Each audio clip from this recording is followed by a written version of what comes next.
Hey there friends, it's Codiak here. Welcome back to Legacy Gaming. Today, we are diving back into Warhammer 40K Darktide because we've just got more to talk about.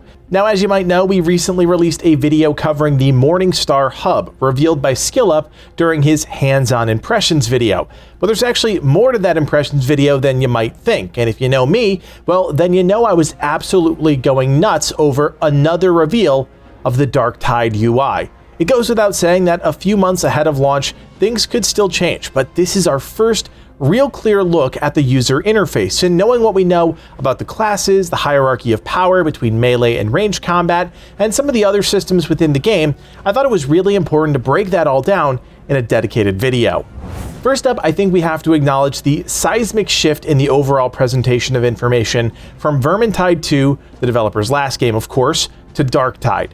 Now, to be honest, I truly hated the Vermintide 2 user interface. It prioritized information in a way that just wasn't valuable to the player and didn't do a really great job of highlighting important aspects of the gameplay and explaining them thoroughly through the UI. Now, at first glance, Darktide's interface just makes more sense based on the habits that have formed over decades of modern gaming. It looks and feels like the interface of a modern shooter, and while some may not like it, it'll be instantly more familiar and accessible for a lot of players. Keep in mind, the barrier to entry is very important for a game like Darktide, which is dropping on Game Pass day one. And while that may sound silly to some of you, having a clean, accessible UI is a huge factor when it comes to players enjoying or not enjoying a game. Now, of course, gameplay is the #1 aspect to that, but don't discount the little things like a good, clean UI. So just as a sort of A to B comparison, here's where Fat Shark was with their Vermintide 2 UI. Okay, soak that in. And here is where they're at with Darktide's, a pretty big shift. Notice first that the entire center of the screen has been cleared up for the action, a smart move in my opinion. The player's vitals have shifted to the bottom left, a standard spot in most first-person shooters.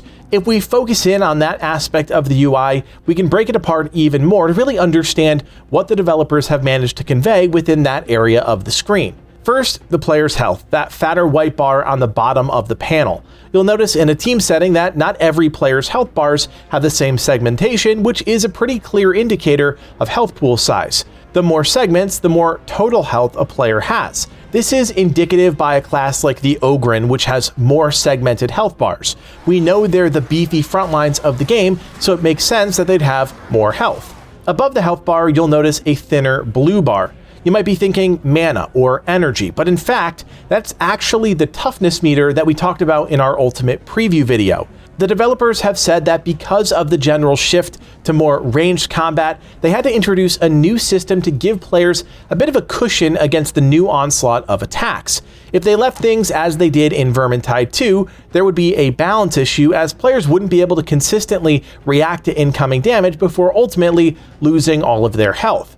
The developers have told us that they want players to think of toughness like Halo's overshield system. It's meant to absorb a few hits, protecting the player's HP, but is limited in its protection. The design idea is to give players the needed time to hide, find cover, or kill whatever's attacking them. The overall value of a toughness shield also looks to be different based on the class that you're playing, but we don't know all the details here, how things like talents, leveling, and gear play into this system. Not yet.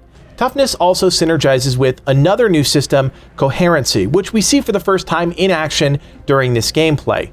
Like the overshield in Halo, your toughness can regenerate, but coherency dictates the speed of that recovery based on how many teammates are around you. Long story short, if you're by yourself, that shield, that toughness, won't recover, not unless there's some sort of external factor involved. We don't know exactly what these are yet, but I would imagine talents and items could come into the picture here. We just don't know. However, when it matters most in combat, you'll notice this icon and small colored bars next to your vitals that indicate how many of your teammates are in coherency proximity. The numbers indicate how many members of your team are in range, and the bars indicate which players, associated with the colors to the left of their character portraits. The real secret sauce here is that the more players that are within coherency range, the faster your toughness meter will regenerate. This is central to Fat Shark's idea that co-op is king. Now, I'm going into quite a lot of details about this because toughness and coherency are two of the biggest systematic changes that will determine the combat experience within Darktide. The team has said that they want co-op to be a more central theme within the game, and this is how they aim to achieve that, amongst other things.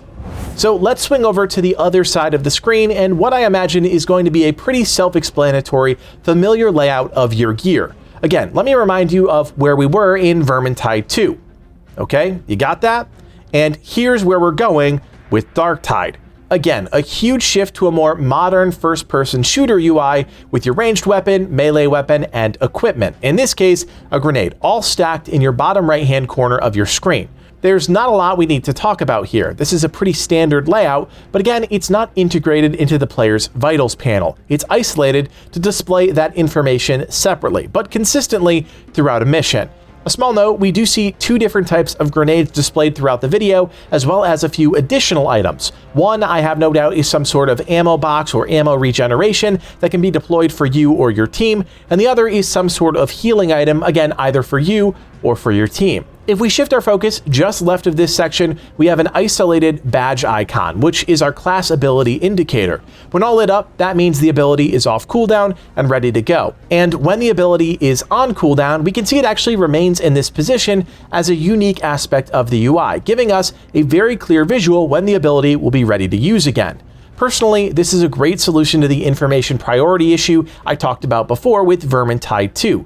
Players now have a clear icon with an integrated cooldown timer to let them know when their class-specific ability is ready to use. This is quite different than the purple power bar that was virtually the same for every class within Vermintide 2. And I think a decent step forward considering that each class only has one active ability that we know of that they need to manage. The final thing I want to draw your attention to is in the top right-hand corner of the screen. You'll notice that the active objective is tucked neatly as far away from the action as possible, and again, this frees up the eyes to focus on whatever's happening in the center of the screen.